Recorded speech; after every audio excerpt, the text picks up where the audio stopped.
dia mbola amin'ny fihafaliana trano no ahafahana miaraka amintsika indray a ao anatin'izao dia ny fampahirezana fo izao mba tonga antsika anatena ny famotrampon'Andriamanitra indrindra manoloana ny toe-javatra sarotra izay andalovantsika na eto amin'ny firenena na manerana n'izao tontolo izao. Ndeha hivavaka isika Jehovahandriamanitra iray aho midera sy mankalaza ny anaranao mandrakariva izahay na amin'ny fahasoavana sy ny famotrampono lehibe aminay, ka mbola tsy hitsaranao miteny fa mananatra satria tsy te handringana ianao fa te hamonjy raha ao anatin'ny toe-javatra sarotra tahaka an'izay hatrehana ankehitriny no ahafahanao miditra an-tsehatra mba hampisehoanao ny halehiben'ny fitiavanao, halehiben'ny famotramponao ary hanambarahanao fa Andriamanitra tokana mahefa ny zavatra rehetra ianao. Angatahanay dia ny fanahinao masina no hiasa mandrakariva mba hampahiry anay tsy ho kivy na mitavalatsaka ao anatin'ny fitaka ny devoly, satria ny zavatra rehetra mitranga amin'izao vanim-potoana izao dia misy tetikady mba hatonga ny kristianina ho lavo ka hampitombo ny loza izay miatra. Mbola manantena izahay Jehovahandriamanitra iray fa mbola miala nenina ianao ary mbola vonona hiaro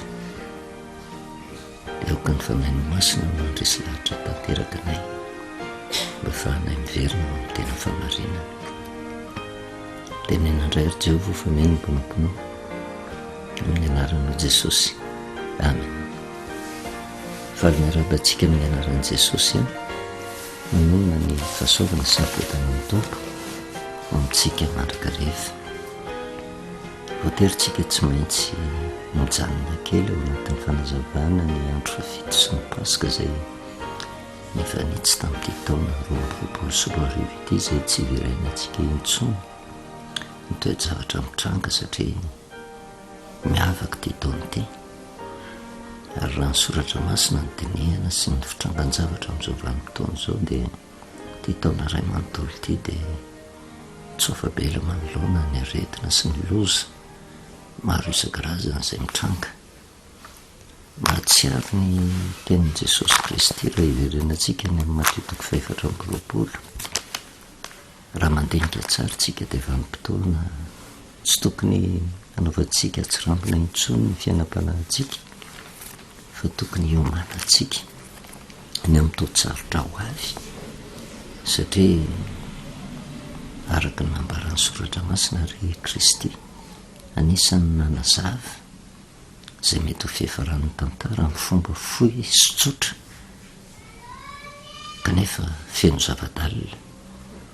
Matitiko 420 dia ny andininy fa voalohany, ny andininy voalohany ka hatramin'ny andininy fahavalo iverenantsika vakina mba hahafahantsika mibanjina ny toe-javatra mitranga amin'izao vanim-potoana izao. No niala teo an-kianjan'ny tempoly Jesosy dia lasa mandeha ary ny mpianana nanantona azy izay hampizaha azy ny rafitry ny tempoly fa izy namalika nanao taminay tsy hitanareo va ireo rehetra ireo, lazaiko aminareo marina tokoa tsy avela hisy vato hifanongoy eto ka tsy ho ravana. Ary mipetraka teo tendrombohitra oliva izy dia nanantona azy mangingina ny mpianana ka nanao hoe lazao aminay izay andro hatongavan'izany ary izay ho famantarana ny fiavianao sy ny fahataperan'izao tontolo izao.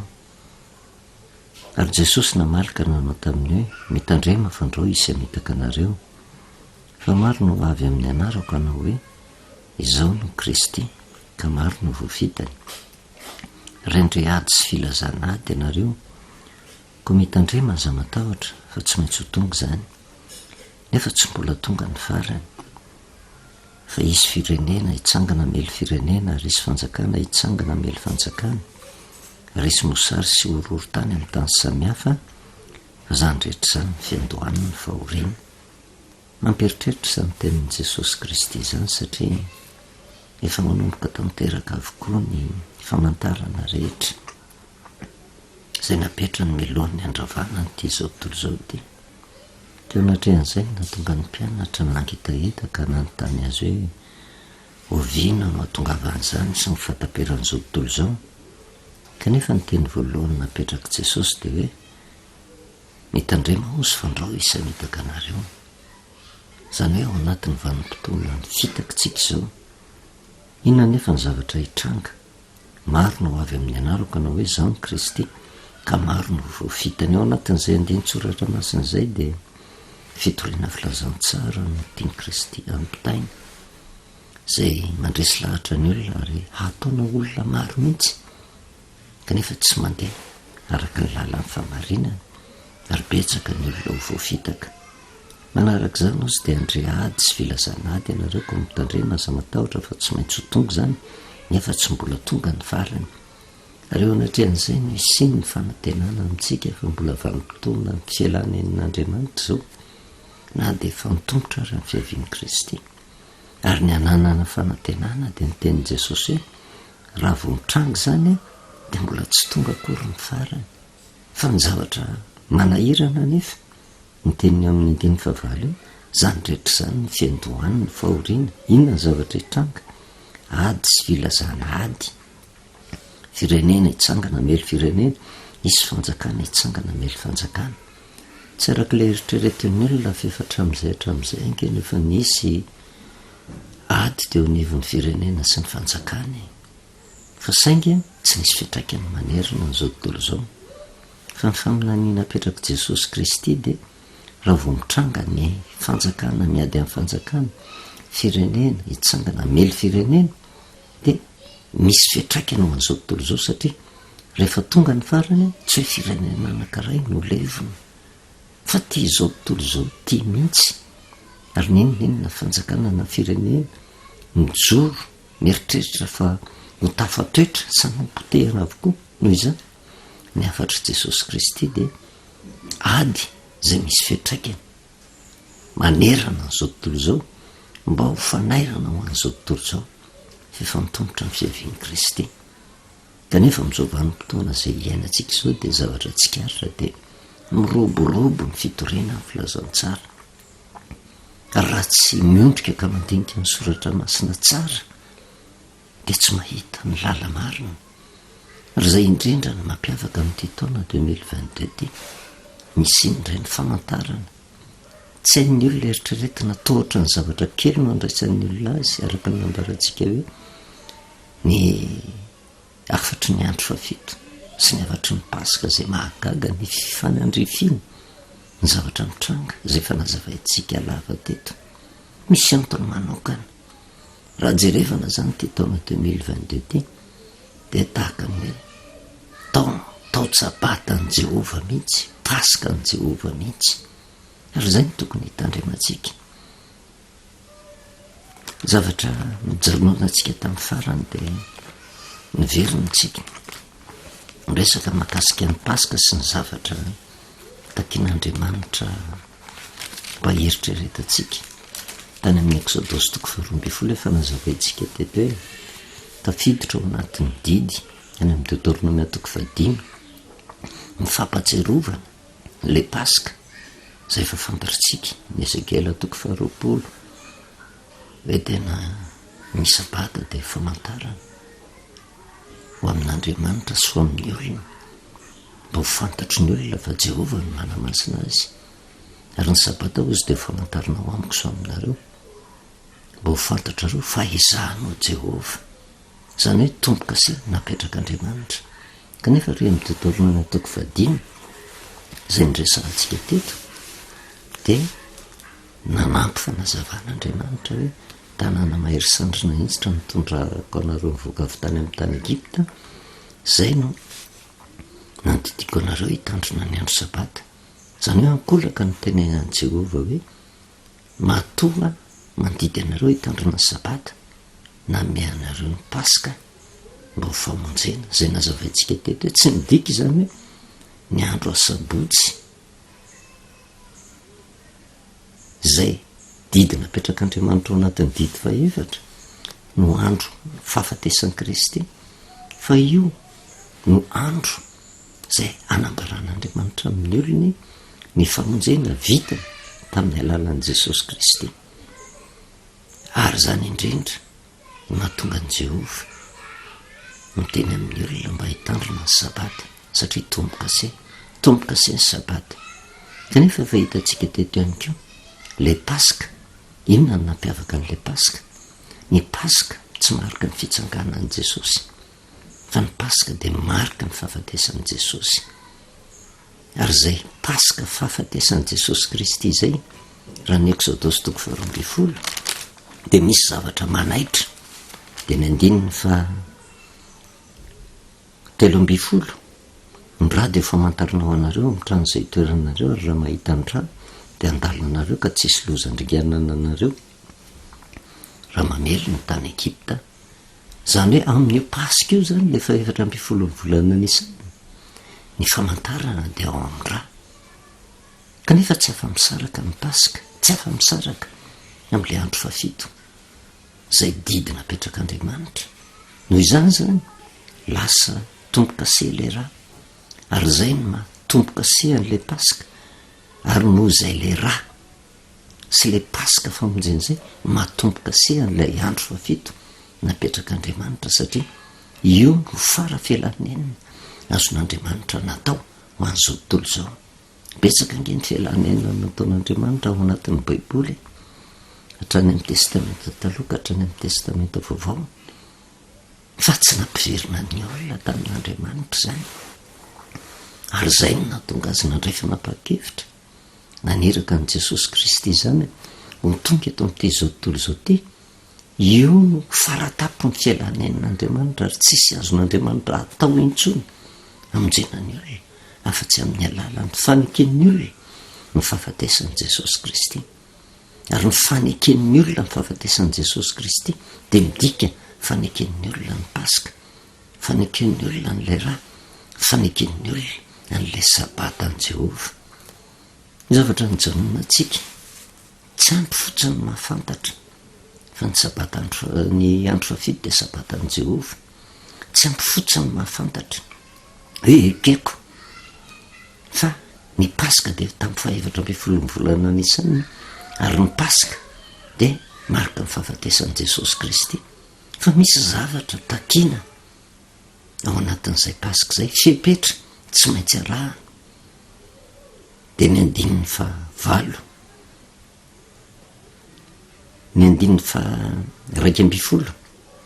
ary toy izao no ataonareo zy raha mihinana azy: ny valahanareo voasikina, ny kapanareo eny amin'ny tongotrareo, ary ny tehanareo eny amin'ny tananareo, hoaninareo faingana izy fa paska Jehova. Tsy misy kristianina, tsy misy mpitoro filazantsara tsy mahafantatra ny hevitra ara-panahy, ny Exodosy 12 fa io fihinanana ny zanak'ondry tsy misy kilema io,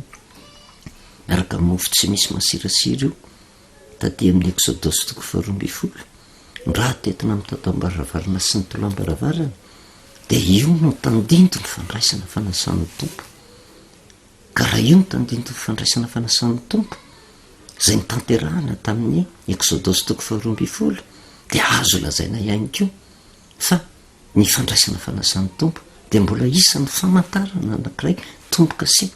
apetrak'Andriamanitra amin'ny olona. Kanefa tsy ampy fotsiny koa hoe nandray fanasan'ny tompo dia hijanona amin'izao dia azo antoka ny famonjena, fa ny famonjena no efa vita, fa zasenao mbola tsy voavonjy, fa manoro lalana antsika ny tenin'Andriamanitra, ny lalana hizorana amin'ny famonjena. Ka raha mizotra amin'ny lalam-pamonjena izay soritan'Andriamanitra tsika dia ho voavonjy. Ary zay ny zavatra mitranga taty amin'ny Exodosy 12 misy fanapa-kevitra raisina ao amin'ny paska. Voalohany indrindra mihiboka, faharoa manarakarak'izany mandray ny afatry ny paska, mandray ny fanasan'ny tompo osytsika, ary manaiky ny fahafatesan'i Jesosy Kristy izay antoko ny famonjena. Kanefa tsy mijanona teo fa misy dingana tsy maintsy tanterahana, dia ny fanapa-kevitra hiainga hiala tao amin'ny tany Egipta, andeha ho any amin'ilay tany Kanana izay fanampanantenan'Andriamanitra ny zanak'Israely tamin'izany vanim-potoana izany. Holovany dia tany tondra-dronono sy tantely, fa ny zava-panahy ao anatin'izay dia fanapa-kevitra takiany amin'ny olona rehetra, indrindra ny kristianina, hiainga hiala amin'ny fotokevitra ity zao tontolo zao ity, ary izy ohatra amin'ny lalina soritan'Andriamanitra mba andovana ny kanana ny lanitra dia le fiainana mandrakizay, ary ny fiatombohan' izay fiaingan'izay dia amin'ny alalany fandraisana fanasan'ny tompo, ary ny fiapetra ny fahavonona ny 120 toy izao nataonareo raha mihinana azy izy valahanareo voasikina kapanareo amin'ny tongotrareo ny tehanareo eny amin'ny tananareo dia hoaninareo faingana izy osy fa pasika Jehova, hoaninareo faingana fa pasika Jehova. Ary teo misomary ny ritsika tsara fa 14 volana Nisana namonona ny zanak'ondry tsy misy kilena, fa 14 volana Nisana nafatesan'i Jesosy Kristy izay tsy salasana ary tsy etrapetraka akory ny tenenana an'izany fa mamerina atsika ho amin'ny loniny mba hiondrika eo anatin'ny soratra masina hanaiky tanteraka mihitsy fa ny pasika dia marika ny famonoana ny zanak'ondry, tsy marika ny fitsanganany zanak'ondry. Ny pasika dia marika ny fahafatesan'i Jesosy Kristy fa tsy marika ny fitsanganany mihitsy, kanefa dia mahatsikaritsika amin'izao vanim-potoana izao ary mety tafalatsaka ao anatin'izany isika tsy menatsiny satria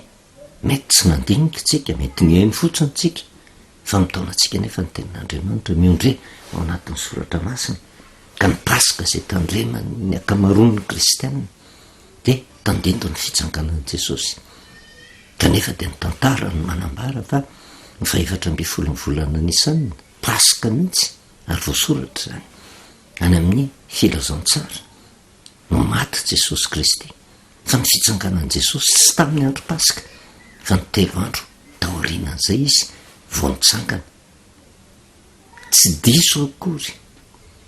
ary tsy zavatra kely ny fitsanganan'i Jesosy fa mbola ho hazavaintsika hoe tandindon'inona koa ny fitsanganan'i Jesosy, fa izay resahantsika eto dia ny fahafatesan'i Kristy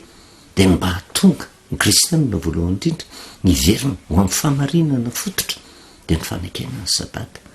fanekena ilay pasika Jehova izay tena tomboka se. Ary eto tsika moa dia ny 120 io hoe inona ny taony atao, misy fandraisana fanapahan-kevitra, zany hoe olona tapa-kevitra hiainga tsy mijanona fotsiny amin'ny fahafantarana hoe aive ny pasika dia fahafatesan'i Jesosy dia efa tsara izay fa misy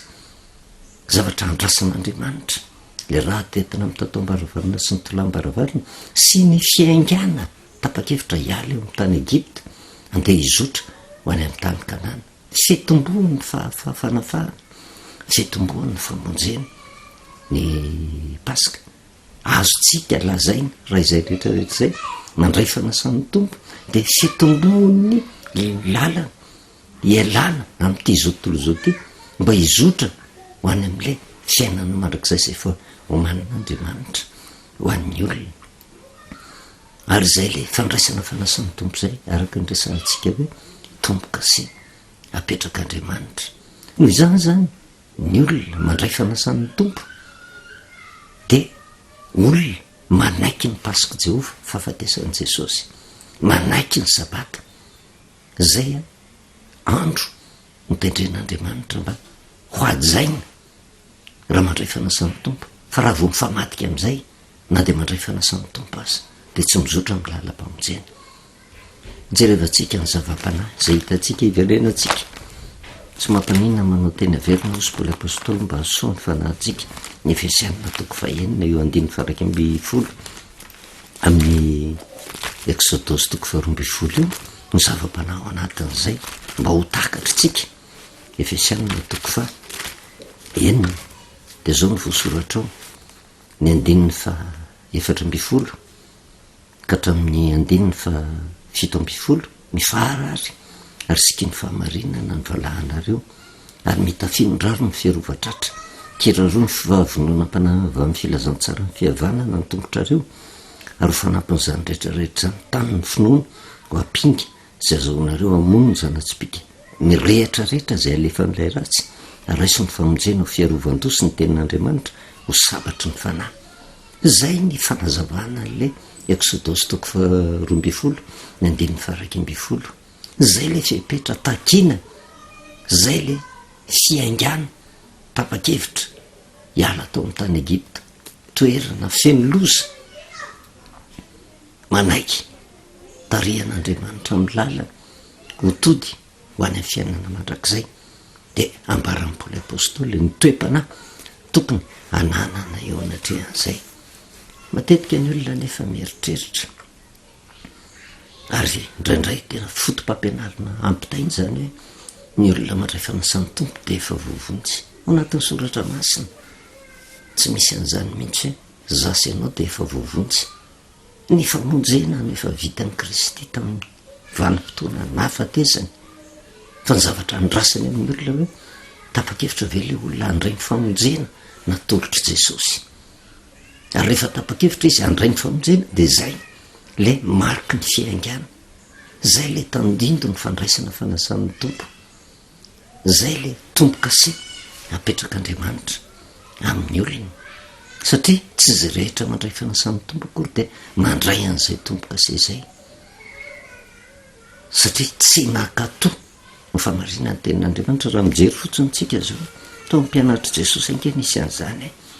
Raha ndeha ka hitenitsika hoe ny fandraisana fanasan'ny tompo de fahazahoana antoka ny famonjena aty amin'ny Jaona toko 7:10, inona ny zavatra nitranga tamin'izay vanim-potoana zay. Meloa kely nahafatesan'i Jesosy Kristy raha niaraka nandray fanasan'ny tompo niaraka tamin'ny mpianatra izy. Jaona toko 7:12 ka hatramin'ny 7:20 mandray fanasan'ny tompo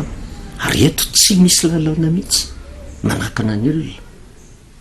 tsy andray fanasan'ny tompo. Fantatry Jesosy avokoa ny olona rehetra,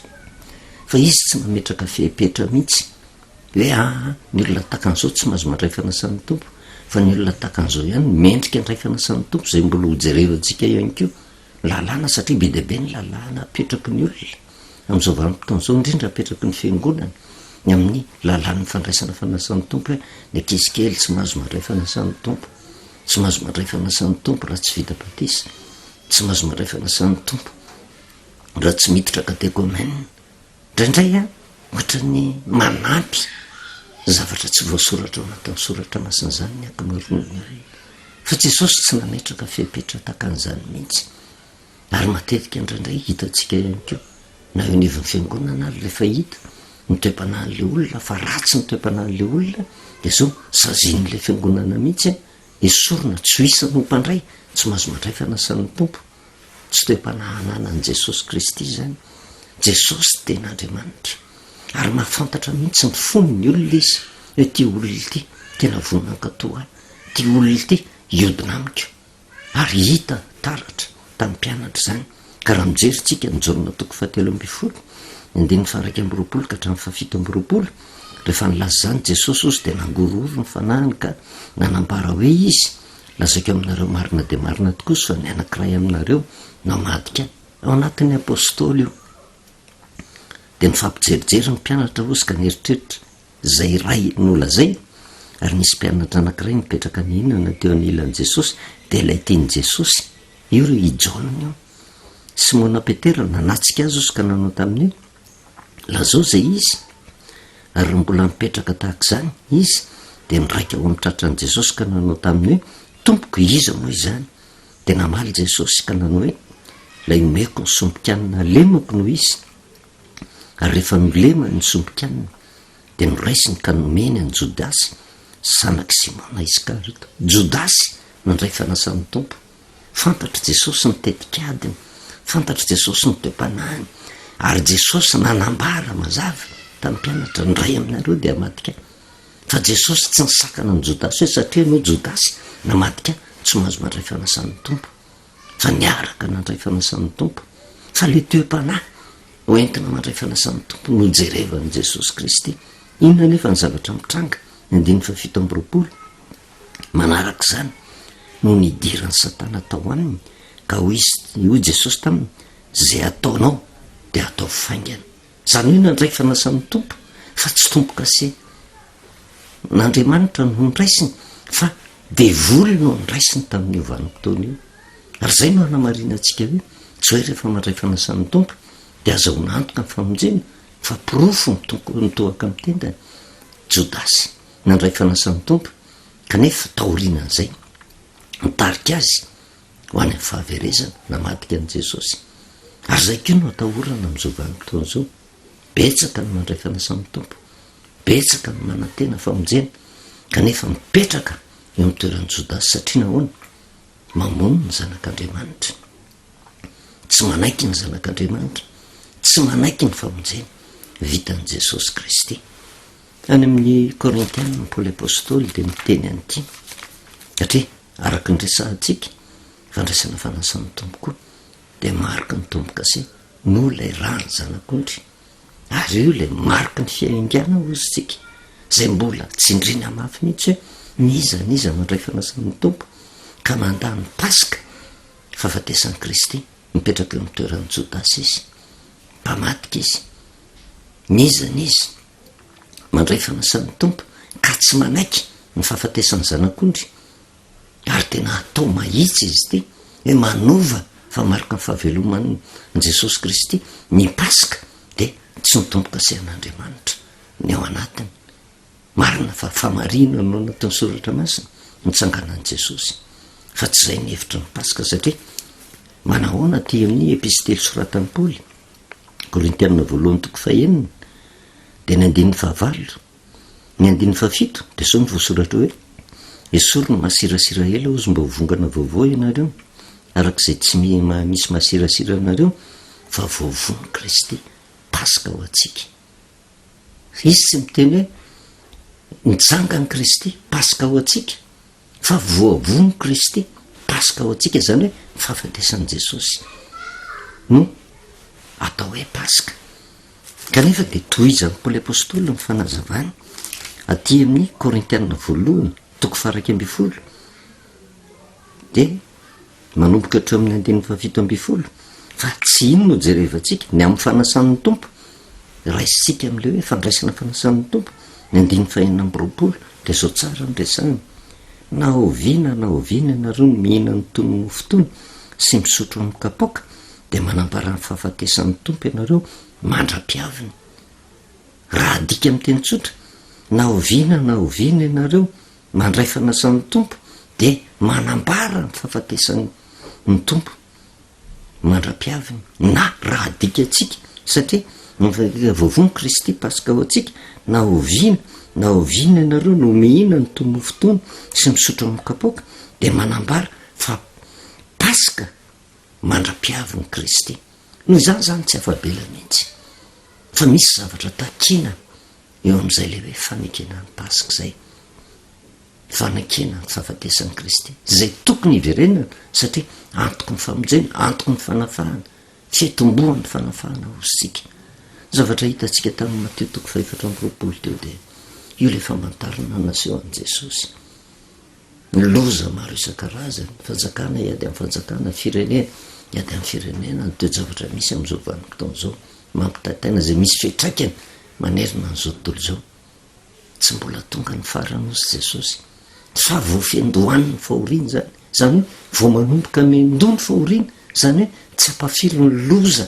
hitranga ao ariana kely ny zavatra miseho amin'izao vanim-potoana zao ary zay ny tokony hitandremantsika manoloana ny fandraisana ny teny soratra masina zay ataon'ny olona tsy rambona izonany le fampianarana voatolotra azy zay tsy mifanaraka amin'ny soratra masina ary anaovana antso indrindra ny kristianina aloha voalohany indrindra verena ho amin'ny famarinana mba tsy ho lasa jodasy mamadika ny famarinana ny tenin'andriamanitra fa mamono tena amin'izany tsika kanefa raha ny kristianina rehetra no tonga amin'ny fibebahana ka manaiky ny famarinana teny soratra masina mamindra fo andriamanitra tsy misakana ny loza tsy ho tonga fa ahafahan'andriamanitra manatsotrana sandriny mba hierovana ny olona zay tena matoky azy ny afatra ny paska tsy mijanona amin'iny fahafantarana hoe faefatra amby folo ny volana nisan'ny araka ny resahantsika mbola mitoy ny ady marina fa vita ny paska petsaka ange ny orakoraka atao hoe tao anatin'izay fitandremana ny paska zay hoe paska paska fandresena marika ny fitsanganan'i Jesosy fa izy tsika zay mandresy io satria inona ny antony paska tsy mifanaraka misoratra masina mitsahatra ave ny losa fa vo mainka ary mikaikaiky ary tsy afabela tsy hoe miaraka amin'Andriamanitra ianao ka ny fiatraiky ny toe-javatra mitranga mamerina an'izao tontolo izao dia tsy anjohan'ny olona zay miaraka amin'Andriamanitra fa miaraka mizaka ny vokany zany avokoa na ny mino na ny tsy mino fa saingy miavaka kosa ny olona miaraka amin'Andriamanitra ary ny tanjona ankendreny voalohany indrindra eto amin'ny firenena amin'ny malagasy atsika nanaovana antso raha mba ny firenena malagasy ny kristianina malagasy no tafaverina amin'ilony dia ho tanteran'Andriamanitra amin'ny firenena malagasy ny teny fikasana nomenan'ny Abrahama aminao ny hitahina ny firenena rehetra ambonin'ny tany ka rehefa mbola mahatoka isika na dia eo ary ny fampitahorana maro isan-karazany indrindra ny fikotrehana ny ady lehibe fahatelo taona 2024 tsy mitsahatra ny losa fa ny zavatra azo antoka kosa dia mitsotra ny sandron'Andriamanitra za tsy andao anao na afoy anao fiatombohan'ny fahoriana zao tsy mbola izao ny farany fa fiatombohan'ny fahoriana fa ny zavatra apetraka Andriamanitra apetraka Jesosy fotsiny dia hoe tandremo fandrao izy ametaka anareo ny afatra ny paska tsy mijanona amin'izay le hoe paska fa 7 volana anisan'izay ary ny afatra amin'ity taona 2022 ty tsy mijanona ho amin'izay fotsiny satria ny zavatra nisy dia zao nomena ny sabata nomena ny paska fiatombohan'ny fanafahana ary manomboka hivoaka ny zanak'Israely kanefa rehefa mivoaka ny zanak'Israely tsy hoe nisy fiadanana tsy hoe nisy fiatsarana fa mbola misy zavatra natrehany ary ny zanak'Israely zay nanaiky le teny fikasana ny raha famantarana tsisy lozandrika aminareo sy nolazain'i Jehova fa tsy vitan'izay fotsiny fa ny tantanan'i Jehova nivoaka tao amin'ny tany Egipta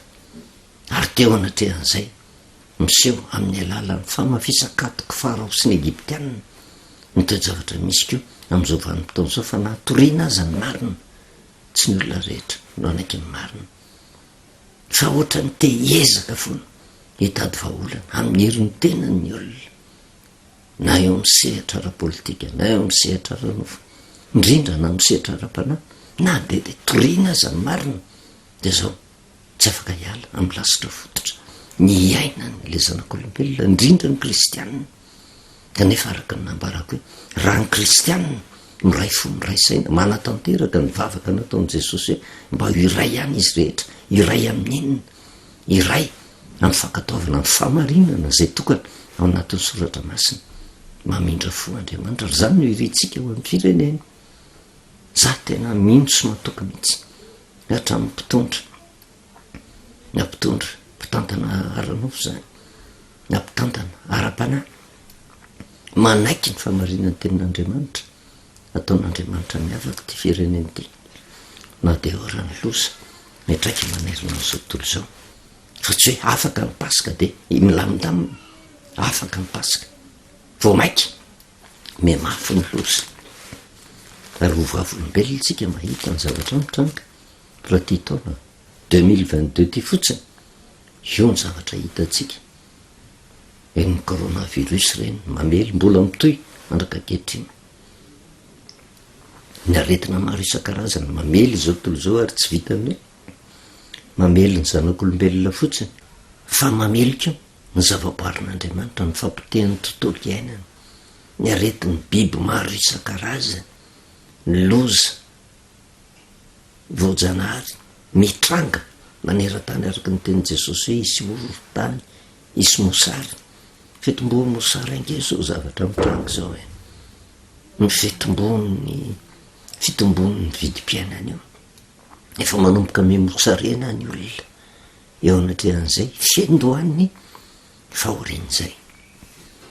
ary zany zavatra manaraka ny paska avokoa zany rehetrarehetra zany ary mbola betsaka no mafy toka tsy andray ny famarina ny tenin'Andriamanitra manoloana n'izay rehetrarehetra zay tahaka ny Egiptianina tamin'izany vanim-potoana zany tena natao vavolombelona izy satria tsy ny egiptianina rehetra nge noringany mataony egiptianina novonona misy antony zay fa natao vavolombelona izy rehetrarehetra nitranganany fahoriana ary nizany izy manana ny toe-panahany egiptianina de zany ny zavatra mitranga satria araky ny hitantsika ry amin'ny exodosy toko faharoambifolo exodosy toko faharoambifolo ny andiny fahatelopolo hoe rehefa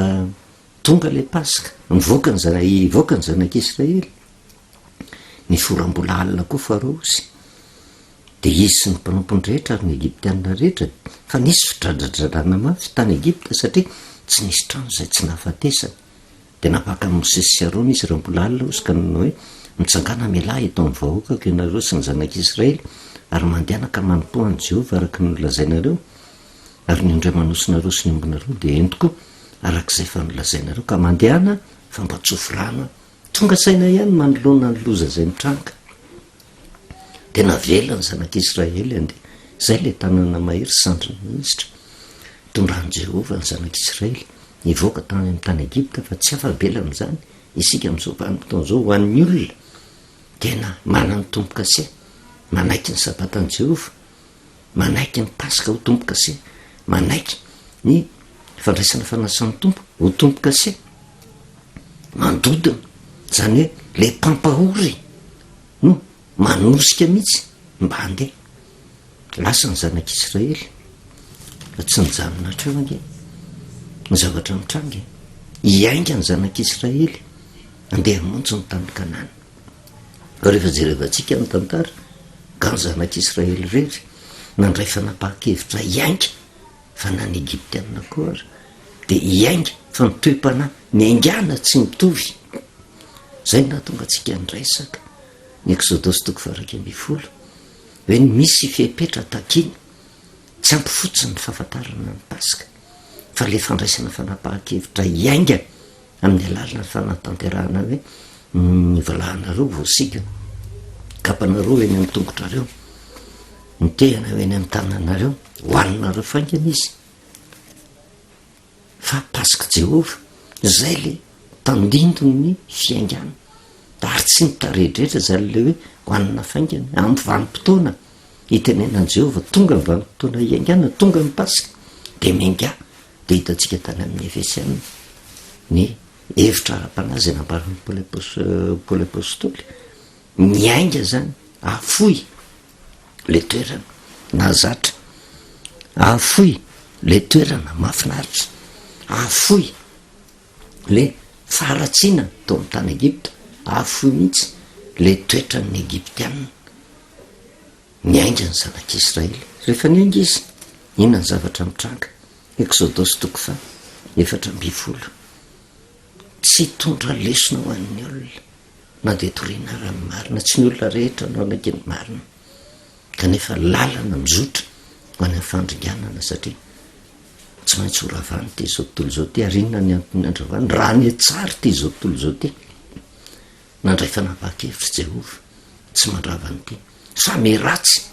satria arakaraky ny torinany marina mafiatoka ny olona tsy andraisan'ny fahamarinana ary raha misy mafiatoka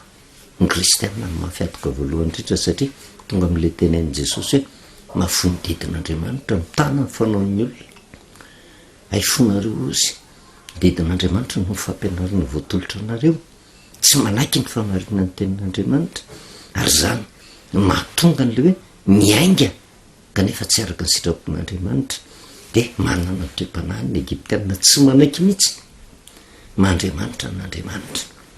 zavatra nisy nefa andiny fadimy amin'ny exodosy toko faefatra ambifolo ka hatramin'ny fahavalo ary nisy nanambara tamin'ny mpanjakan'ny Egipta sy efa nandositra ny olona de niova ny fomba Farao sy ny mpanompony ny amin'ny olona ka ho izy ino zao nataontsika zao no ndefa ny Israely ala amin'ny fanompony atsika isika de nasainy fehezina tamin'ny kalesa ny soavaly sady nitondra ny vahoaka ny anaraka azy izy ary nitondra kalesa eninjato voafantana sy kalesan'ny egiptianina rehetra izy zay samy nisy mpiady avy izy rehetra ary Jehova nanamafy ny fomba Farao zay mpanjakan'ny Egipta de nanenjika ny zanak'Israely izy na de tamin'ny tanàna avo aza no nivoahany ary io mahatonga atsika nyresaka hoe ny paska fandraisana n'ilay tomboka se sy mariky ny fiaingana fa tsy ny zanak'israely rehetra no miainga fa miainga koa ny egyptiana ary miainga nanaraka satria nanenjika ny zanak'israely tsy lalaka fa ny nalehany fa raha ny fijery azy ivelany ka raha tsy mahafantatra ny toe-pana nananany egyptiana sy ny israely de hoe tapa-kevitra ny ala tao amin'ny tany egypta daholo ireo fa zao le toe-pana sy ny tanjona kendreny tsy mitovy nanaiky ny sitrapon'Andriamanitra ny zanak'Israely zay taritiny Mosesy fa nanamafy ny fonikosa faharoa ka na de lalana mitovy ary lalana ny zoran'ny egyptiana sy ny lalana ny zoran'ny Israely de tsy mitovy ny fiafarany ary zay no mahatonga atsika miresaka mandrakariva hoe manoloana ny toe-javatra mitranga aza mieritreritra mihitsy fa lalana mitovy no ale fa ny fiafarana no mamaritra n'izay rehetrarehetra zay inona nefa ny zavatra mitranga na angony ny farao avoko miaramila ny rehetra zany hoe teo amin'ny vanim-potoana ny eritreretany fa manany ny hery sy ny voninahiny izy ampiasa ny fahefany rehetrarehetra izy mba hoentina anoherana ny sitrapon'Andriamanitra ka ny azona ny lasitra fototra tsy nanaiky an' Jehova ho Andriamanina de zao iny ko izy fa niainga natahotra ny zanak'Israely teo anatrehan'izay ny 5 sy ny manaraka ko nanenjika azy ny egyptiana ozy de ny soavaly rehetra nitarika ny kalesiny farao sy ny soavaly ny fitainginy ary miaramila ka natratra azy ny toby teo amoron-dranomasina teo anilan'ny Pi-hahirota tandrifa mibalaza foana ary zay no mahatonga atsika miresaka hoe vita ny paska loza amina tampo atrehantsika mandraka angehitriny fa tsy mitsahatra ny loza fa mbola mitoy ary tsika koa no vavolombelona hita fa na de onivo ny firenentsika ary na hotoriana aza ny marina de mbola betsaka ny ziriziry tsy anaiky ny sabatany Jehova tsy anaiky ny paska Jehova ary zany rehetrarehetra zany vao maika mampitombo ny loza indrindra ty taona 2022 ty hitatsika ny zavatra misy any ivelany ao France ny fifidianana zay natrehan'ny frantsay fa tsy misy filamenany foatra miteraka korotany zany fa ny zavatra isiko ny atao amin'ny firenentsika de zavatra mitovitovy amin'izany kristianina daholo tsika fa ny zavatra misy nefa de fikotrehana korotana vao maika mampitombo ny loza sy ny fahasahiranana mitranga zany rehetrarehetra zany satria ny toe-panahin'ny egyptiana io no ao anatin'ny olona miainga tamin'ny andro paska fa tsy mitovy ny toe-panahy miaingana kanefa teo anatrehany zay ny loza mananontany zay no mahatonga atsika miresaka hoe tsy hoe tonga ny paska de nivoaka tao amin'ny tany Egypta ny zanak'Israely de mitsahatra ny loza fa miatrika loza foana naiza memafy araka ny tenin'i Jesosy hoe mbola fiandohan'ny fahoriana ange zany fa inona ny tokony atao miakina amin'Andriamanitra ko nanenjika azy ozy ny egyptiana amin'ny Exodus 4:20 ny 5 de ny soavaly rehetra mitarika ny kalesiny farao sy ny soavaly ny fitainga sy ny miaramila ary natratra azy nitoby teo amoron-dranomasina teo anilan'ny Pi-hahirota tandrifa mibalaza foana ary rehefa mibi akaiky ny farao izy natompony zanak'Israely ny masony ka indreo ny egyptiana samy manenjika azy raiky tahotra indrindra ny zanak'Israely de nitaraina tamin'i Jehova ary koa izy tamin'ny Mosesy moa tsy nisy fasana vatany amin'ny tany Egypta no nentina ho faty aty anefitra izay nahoana ny nanao izany taminay ianao ka nitondra anay nivoaka avy tany Egypta tsy zao va ny teny nolazainay taminao fo ny tany Egypta hoe aoka zay fa velao ihany zay anompo ny egyptiana fa leo anay manompo ny egyptiana to zay ho faty any anefitra ary io natonga atsika nyresaka tsy le coronavirus angeny tena zava-dehibe tsy le ady Ukraine sy Russie angeny zava-dehibe tsy le fanjakana miady amin'ny fanjakana angeny zava-dehibe tsy le firenena mamely firenena angeny zava-dehibe tsy le orohorotany mitranga matetika ny zava-dehibe fa ny kristianina mihitsy nikendren'ny devoly manoloana nyreny lozy reny ataony fitaovana mba hatonga n'le olona hiala tamin'Andriamanitra ka hiverina amin'ny fanao taloha ihany iverina amin'ny fanao taloha ihany fantatr'andriamanitra zay kanefa tsy manoetsiny andriamanitra ary tamin'ny alalan'ny mosesy de tonga ny fampahirezana ary hoy mosesy tamin'ny olona ny 1:17 aza matahotra ianareo mijanona fa hitanareo famonjeny Jehova zay ataony ho anareo anio fa ny Egyptianina zay hitanareo anio de tsy hitanareo intsony mandrakizay Jehova hiady ho anareo fianareo kosa angeny ary io teny eo ny teny hoentina hampahirezana atsika verena amin'ny famarina ny tenin'andriamanitra aza matahotra zay zavatra mitranga rehetra fifanambarany de miloa io fa hafa ny tantanany zay tena manompo azy fa Jehova manome toky nareo mangina fotsiny Jehova ozy no hiady ho anareo ka na de mafy raha ny zavatra trehantsika am'izao vanim-taona zao mbola mafy ny zavatra nytalovana ny taona 2022 fa ny antso atao de zao anderere olona iverina am' Jehova fa na inona na inona herin'ny devoly hamelezana ny olona hafa ny tantamin'andriamanitra zay mino azy voninahitro n'andriamanitra rery vavakisika misotranao Jehovandriamanitra ray no teninao tsy mitsahatra fa mialanenina mandrakariva mba tonga nay ho resy lahatra tanteraka fa na de eo arany zavatra mafy andalovana tsy mandao anay ianao na mafoy anay mampianatra nay angina ianao mba fahanao miditra ntsehatra ny amin'ny famonjena zay tianao tanterahana indrindra ho an'izao firenena zao tsy manao vavaky ny fitiavatena izay fa nijerevanao anay manokana eto amin'ity firenena nametranao anay ity mba ho tafaverina aminao ka naiky ny famarinana ny kristianina rehetra malagasy mba ho fitahina amin'ny firenena rehetra amboniny tany matoko sy mino izay fa mifanahy no masina no hiasa ty anatinay mba handresy lahatra anay tompony amin'ny famarinany tenao satria soa anay zany ary tsy mitady ny andringana anay fa mitady ny amonjena anay ary te aneo ny voninahitra no amin'nisam-batan'olona amin'ny kristiana indrindra amin'ity firenena maminay ity mba ho fantatro zao tontolo zao fianao Jehova no mitantana de misaotra indrindra ray ny anaran'i Jesosy amen no velomantsika amin'ny anaran'i Jesosy manana ny fahasoavana sy ny fiadanan'ny tompo amintsika mandrakariva